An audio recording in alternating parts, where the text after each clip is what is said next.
Hello learners, कैसे हैं आप सब। मुझे पता है कई बार गणित मैथमेटिक्स का नाम सुनते ही थोड़ा डर लगता है कि पता नहीं कितने मुश्किल फॉर्मूलाज होंगे। लेकिन आज हम जो टॉपिक शुरू करने जा रहे हैं वो गणित का सबसे आसान और सबसे ज़रूरी टॉपिक है। आज हम पढ़ेंगे समुच्चय, जिसे अंग्रेजी में कहते हैं सेट्स।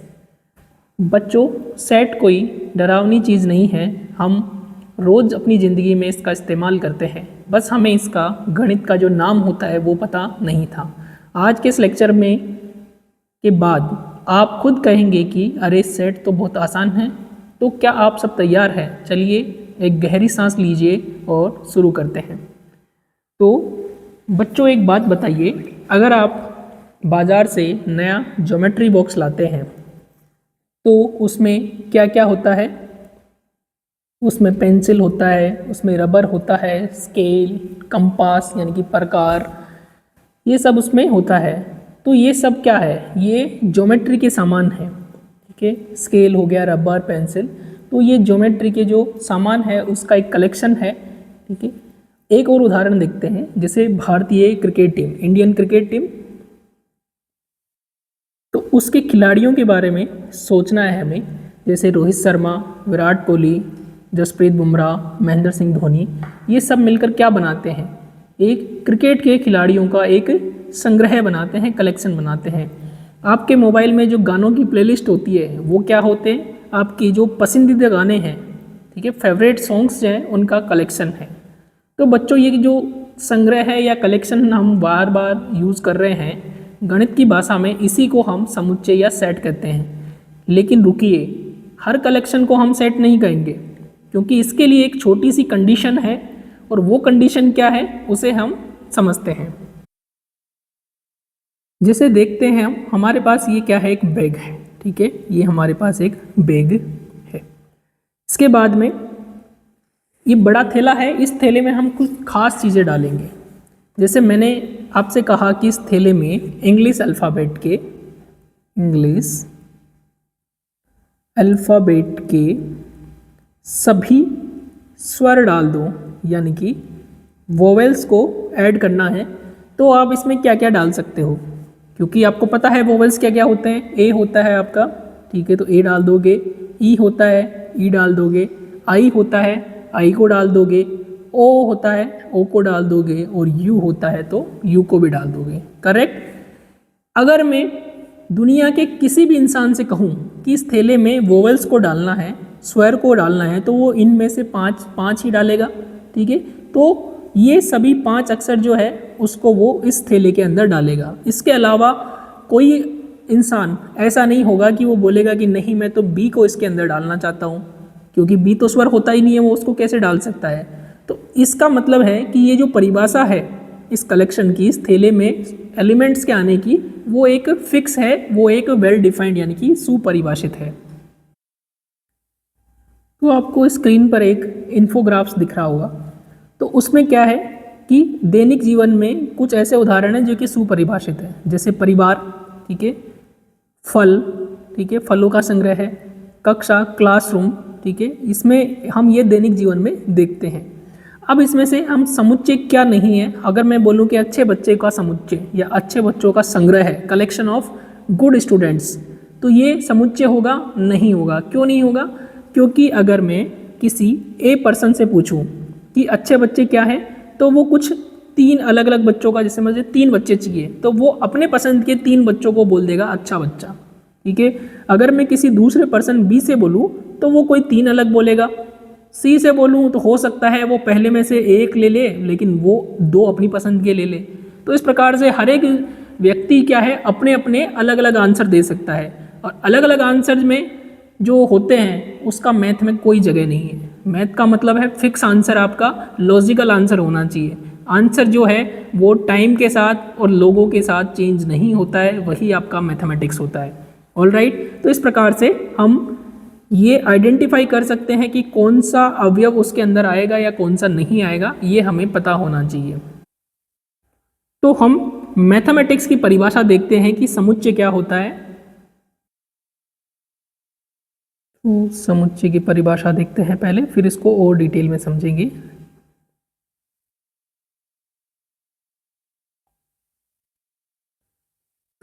वस्तु के या भिन्न वस्तुओं के,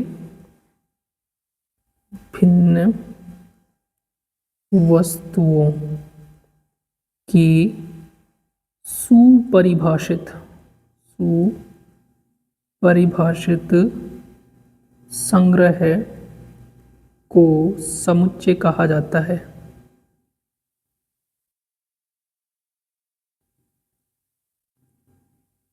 ठीक है, तो इसको इंग्लिश में भी लिख देता हूं पहले। A well defined collection of distinct objects is called a set. Okay, तो यहाँ पर दो इम्पोर्टेंट चीज़ें हैं जो कि हम देखेंगे। तो भिन्न वस्तुएं होनी चाहिए, यानी कि अलग अलग वस्तुएं होनी चाहिए। एक ही वस्तु को बार बार लिखने का कोई मतलब नहीं है, उसको हम एक ही बार लिखेंगे। लेकिन जो सबसे इम्पोर्टेंट वर्ड है वो यहाँ पर है ये सुपरिभाषित, यानी कि वेल डिफाइंड। अब ये इम्पोर्टेंट क्यों है? क्योंकि इसमें नियम फिक्स होना चाहिए कि कोई अवयव जो है इस संग्रह में आएगा या नहीं आएगा। ऐसे नहीं हो कि जैसे अभी हमने अच्छे बच्चों का एग्जाम्पल देखा, तो उसमें हर कोई अपनी पसंद से उसमें कलेक्शन में ऐड कर रहा है। कोई उसके लिए एक फिक्स नियम नहीं है कि हम किस नियम के आधार पर उसको डालें। अगर मैं ये डाल सकता हूँ कि पिछली परीक्षा में 70% से ज़्यादा नंबर लाने वालों का समुच्चय, तो हम क्या करेंगे, मार्कशीट देखेंगे और मार्कशीट देख के पता करेंगे कि इसके 70% से ज़्यादा नंबर है या नहीं है। अगर 70% से ज़्यादा नंबर है तो हम उसको अपने कलेक्शन में ऐड कर लेंगे, अगर नहीं है तो कलेक्शन में ऐड नहीं करेंगे। तो ये एक तरीके से आपका क्या हो गया, एक सुपरिभाषित संग्रह हो गया। ऑलराइट, तो आपने कभी ये सोचा है कि ये जो सेट हमने जो अभी वर्ड यूज़ किया है या जो डेफिनेशन हमने यूज़ की है, सबसे पहले किसके दिमाग में आया होगा? तो आज से लगभग 150 साल पहले जर्मनी में एक बहुत ही महान गणितज्ञ हुए थे जिनका नाम था जॉर्ज कैंटर। ओके, इसको मैं लिख देता हूँ, जॉर्ज कैंटर। तो जर्मनी के ये क्या थे, मैथमेटिशियन थे। इन्होंने क्या, एक दिन इन्फिनिटी यानी कि अनंत के बारे में कुछ मुश्किल सवालों को, ये उसके बारे में पढ़ रहे थे, उनको सॉल्व कर रहे थे। तो इन सवालों को सॉल्व करते हुए उनको लगा कि गणित में चीज़ों को एक कलेक्शन में रखकर हम समझने में आसानी होगी, कि हम इजीली क्वेश्चंस को सॉल्व कर सकते हैं। तब उन्होंने सेट थ्योरी यानी कि समुच्चय सिद्धांत की खोज की। शुरुआत में उस समय के दूसरे गणितज्ञों ने उनका बहुत मजाक उड़ाया। उन्होंने कहा कि ये कैंटर क्या बेवकूफ़ी भरी बातें कर रहा है। कैंटर साहब को इस बात का बहुत दुख हुआ, वो बीमार भी पड़ गए, लेकिन उन्होंने हार नहीं मानी। आज पूरी दुनिया का जो गणित है उसी सेट थ्योरी पर टिका हुआ है जो कि जॉर्ज कैंटर ने बनाई थी। आज हम जो मैथमेटिक्स पढ़ते हैं उसका जो फाउंडेशन है वो यही सेट थ्योरी है। तो अब हम कुछ एग्जाम्पल्स देखते हैं सेट्स के। तो एग्जाम्पल में हम देखते हैं, तो भारत की सभी नदियों का संग्रह है।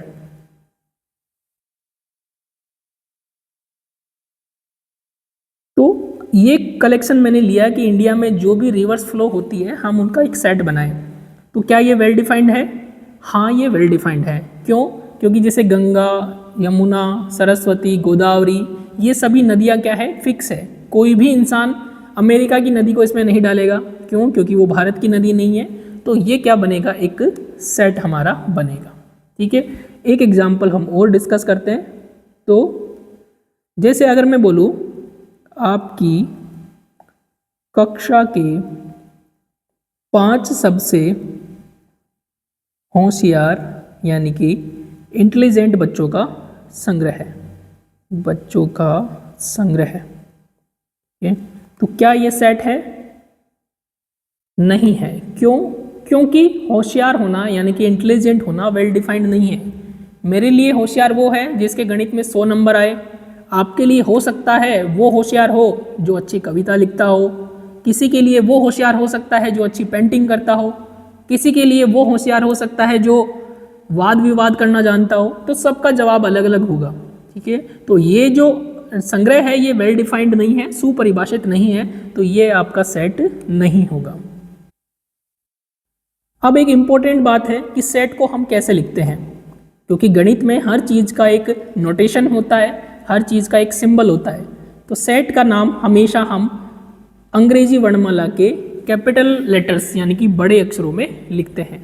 तो हम इसको इस प्रकार से करते हैं, स्टेप बाय स्टेप हम सीख रहे हैं। तो अभी हमने ज़्यादा कुछ देखा नहीं है, केवल सेट की परिभाषा देखी है। अब हम ये देख रहे हैं कि सेट को हम कैसे लिखते हैं, कि समुच्चयों यानी कि सेट्स को अंग्रेजी इंग्लिश वर्णमाला यानी कि इंग्लिश अल्फ़ाबेट के बड़े अक्षरों यानी कि कैपिटल लेटर से लिखा जाता है। बड़े अक्षरों कैपिटल लेटर्स से लिखा जाता है। ठीक है, जैसे कि capital A, capital B, capital X, capital Y, capital Z, इस प्रकार के। ठीक है, इसके बाद में अब इनके अंदर भी कुछ होगा, क्योंकि सेट है। सेट क्या बनता है, एक कलेक्शन बनता है। तो कलेक्शन के अंदर जो होंगे उसको हम एलिमेंट्स कहते हैं। तो इसको मैं सेट्स के अंदर की वस्तुओं यानी कि ऑब्जेक्ट्स को अवयव कहा जाता है। अवयव यानी कि एलिमेंट कहा जाता है।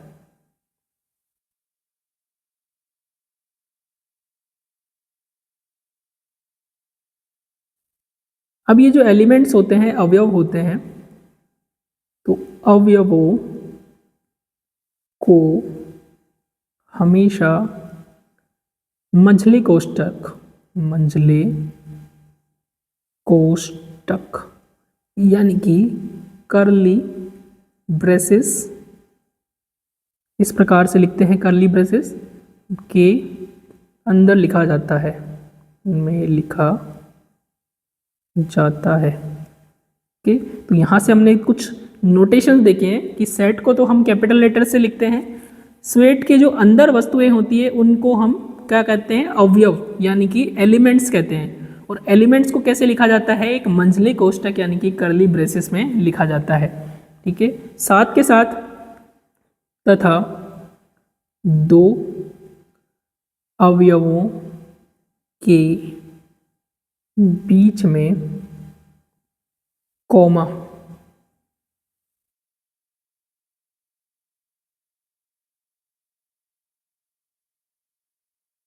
यानी कि इस प्रकार से कॉमा लगाया जाता है।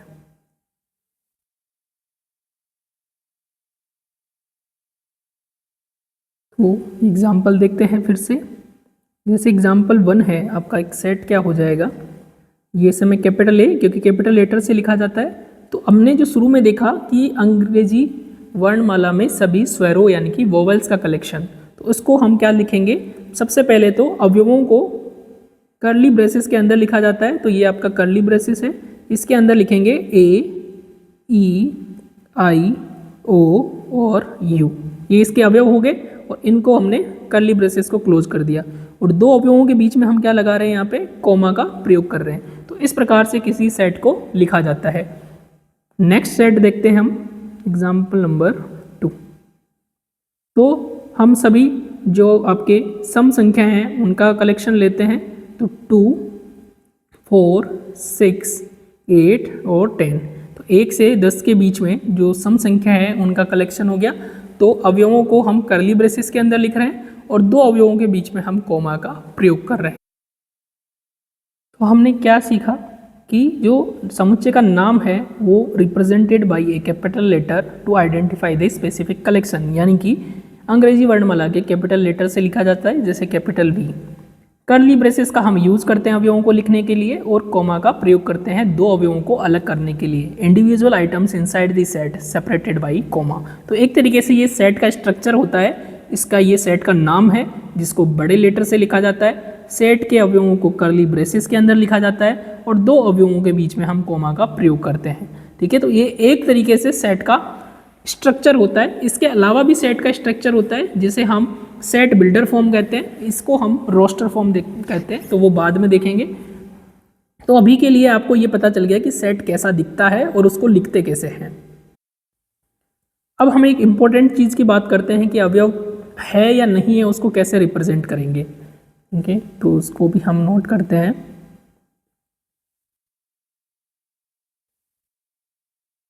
तो यदि कोई अवयव यानी कि एलिमेंट किसी समुच्चय के अंदर है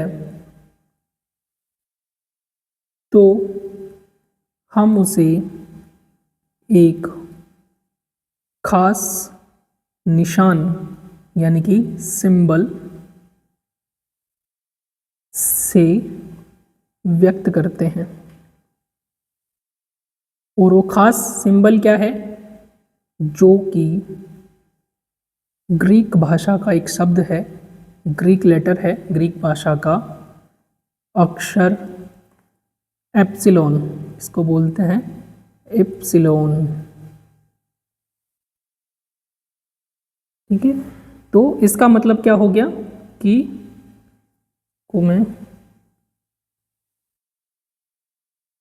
इसको हम इस प्रकार से लिखते हैं कि स्मॉल ए कोई अवयव है, वो बिलोंग कर रहा है कैपिटल ए में। इसका मतलब क्या होता है कि ए जो है समुच्चय कैपिटल ए का एलिमेंट यानी कि अवयव है।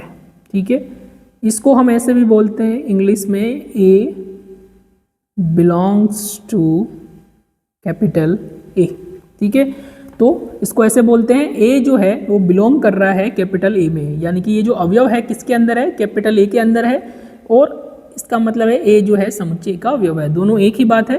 तो अगर मान लो हमें दिखाना है कि अवयव नहीं है, तब हम इसको क्या करेंगे? तो यदि ए जो है समुच्चय ए का अवयव नहीं है तो इसे ए बिलोंग्स टू ए का तो मतलब होता है कि अवयव बिलोंग कर रहा है, और इसको हम क्रॉस कर देंगे यानी कि does not belongs to, does not belongs to से लिखा जाता है।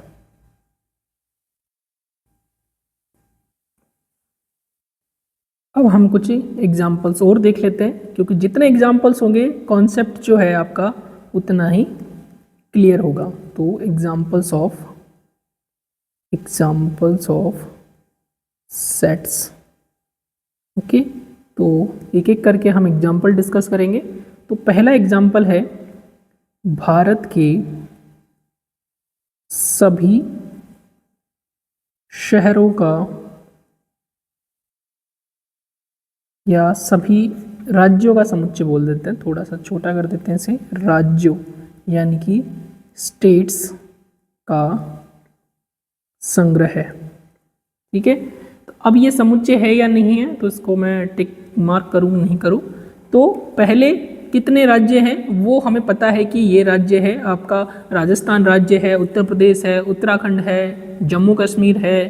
ठीक है, यूनियन टेरिटरी बन गई अब तो वो। इसके अलावा जैसे पंजाब हो गया आपका, हरियाणा हो गया, ये सभी क्या है आपके राज्य हैं। तो जो राज्य की जो लिस्ट है, जो कि समय समय पर अपडेट भी हो सकती है, लेकिन जो करंट स्टेटस है हमें पता है कि ये इतने राज्य हैं, हम वो बता सकते हैं कि ये राज्य है या नहीं है। तो वो उस कलेक्शन में आएगा या नहीं आएगा वो हमें पता है। लेकिन अगर मैं कहूँ कि जयपुर इस कलेक्शन में आएगा तो वो नहीं आएगा, क्योंकि हमें पता है कि जयपुर राज्य नहीं है, जयपुर तो एक जिला है। अगर मैं कहूँ कि इसमें पेरिस आएगा क्या, क्योंकि पेरिस नहीं आएगा, पेरिस तो भारत के बाहर है। तो हमें पता है कि ये कलेक्शन वेल डिफाइंड है या नहीं है, तो ये आपका सेट हो जाएगा। ओके, नेक्स्ट एग्जांपल देखते हैं।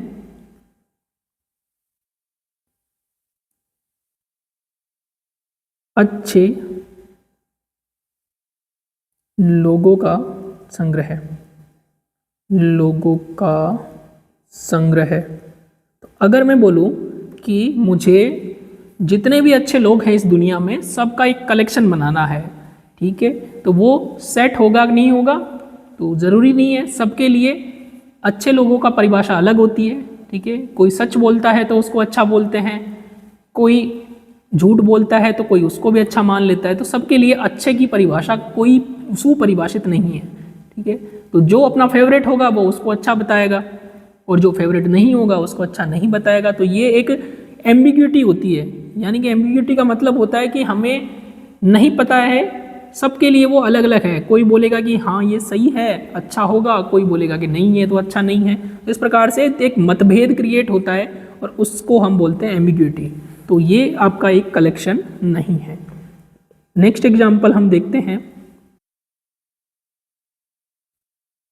सर्वश्रेष्ठ क्रिकेट खिलाड़ियों का संग्रह, ठीक है। तो अगर मैं बोलूँ कि आपको इस दुनिया में, या दुनिया को छोड़ो हम भारत की बात करें कि भारत के सबसे जो बेस्ट प्लेयर है, सर्वश्रेष्ठ खिलाड़ी हैं, उनकी आप एक लिस्ट बनाओ, उनका एक कलेक्शन बनाओ। तो कोई होगा उसमें MS धोनी, महेंद्र सिंह धोनी को शामिल करेगा, कोई बोलेगा कि नहीं वो तो बहुत स्लो खेलता है, हम उसको शामिल नहीं करेंगे। कोई विराट कोहली को उसमें लेगा, कोई विराट कोहली को उसमें नहीं लेगा। कोई सचिन तेंदुलकर को लेगा तो कोई सचिन तेंदुलकर हो सकता है उसमें छोड़ दे, ठीक है। किसी के लिए यजुवेंद्र चहल भी सर्वश्रेष्ठ खिलाड़ी है, ठीक है, और किसी के लिए बुमराह अच्छा खिलाड़ी है। तो सबके बीच में मतभेद होगा कि किसको हम सर्वश्रेष्ठ बताएं, किसको सर्वश्रेष्ठ नहीं बताएं। तो ये जो कलेक्शन है ये एक सेट नहीं होगा। तो आपको एक पैटर्न पता चल रहा है कि जब भी ऐसे बोले कि अच्छे लोग, सर्वश्रेष्ठ, या बहुत अच्छे, बहुत लंबे, या इस प्रकार से जो शब्द होते हैं उसमें वो सेट नहीं बनाते हैं, क्योंकि उनमें कोई क्लियर डेफिनेशन नहीं होती है। लेकिन अगर मैं इसी प्रकार से ये जो एग्जाम्पल नंबर 3 है उसको चेंज कर दूं कि क्रिकेट के सभी प्रारूपों यानी कि फॉर्मेट्स में 50 से ज़्यादा शतक लगाने वाले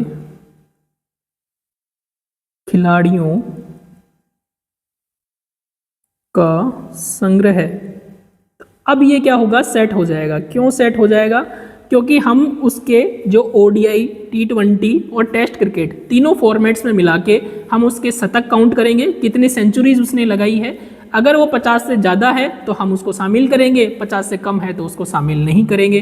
क्या जसप्रीत बुमराह को कर सकते हैं? नहीं कर सकते, उसके 50 से कम सेंचुरीज है। सचिन तेंदुलकर को, यस उसको कर सकते हैं क्योंकि उनके नाम 100 सेंचुरीज हैं। विराट कोहली को कर सकते हैं? हाँ कर सकते हैं। इस प्रकार से हमें पता है कि किसको शामिल करना है और किसको शामिल नहीं करना है। एक एग्जाम्पल हम और देखते हैं।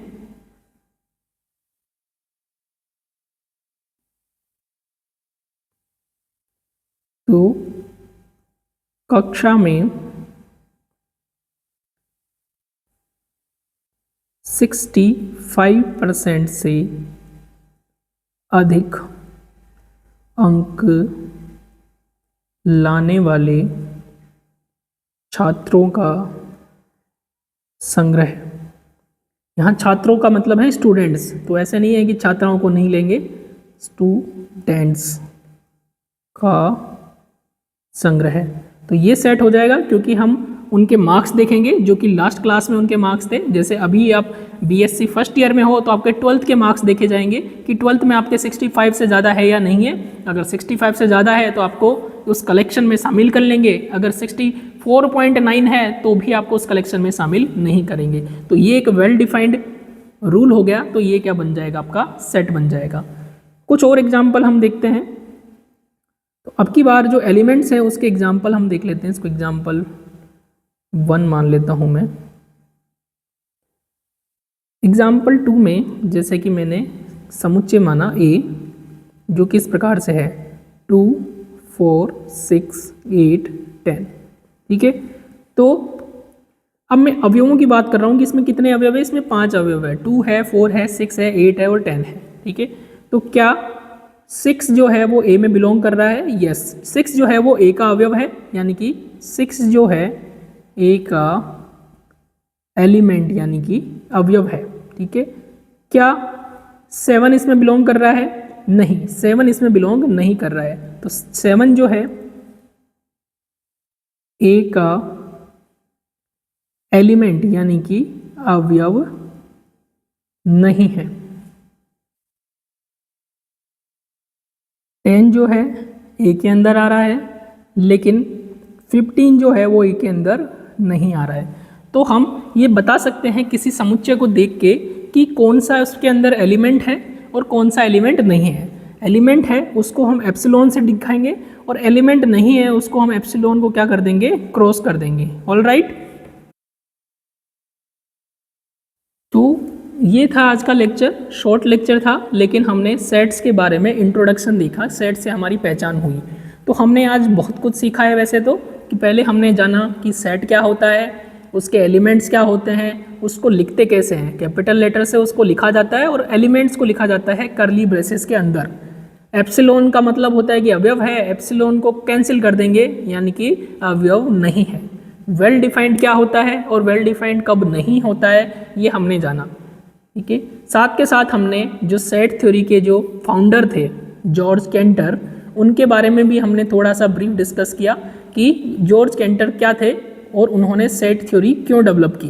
ठीक है, तो आप कमेंट में बताइए कि क्या आप पहले जॉर्ज कैंटर के बारे में जानते थे या नहीं जानते थे। अगर जानते थे तो लिखिए यस, नहीं जानते थे तो लिखिए नो।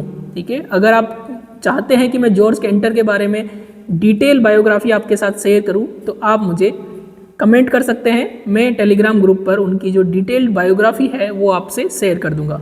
साथ के साथ मुझे कमेंट कीजिए कि कुछ सेट्स के एग्जाम्पल, ठीक है, कि कौन कौन से सेट्स हो सकते हैं आपकी नज़र में। कुछ एग्जाम्पल हमने डिस्कस कर लिए, कुछ आप लोग कमेंट कीजिए कि ये कलेक्शन जो है वो सेट है, ये कलेक्शन सेट नहीं है। तो मैं इंतज़ार करूँगा आपके रेस्पॉन्स का, ताकि मुझे पता चले कि आपको कितना समझ में आया है और कितना समझ में नहीं आया है। ऑलराइट, तो ये था आज का लेक्चर। मिलते हैं नेक्स्ट लेक्चर में, जिसमें हम सेट थ्योरी के बारे में कुछ और एडवांस देखेंगे कि सेट थ्योरी को 2 प्रकार से लिखा जाता है, roster form and set builder form में। इसके बाद में सेट्स के बारे में और डिटेल में देखेंगे कि एम्प्टी सेट क्या होते हैं एक्सेट्रा। तो मिलते हैं नेक्स्ट लेक्चर में, तब तक के लिए keep learning, keep growing. Thank you so much for watching.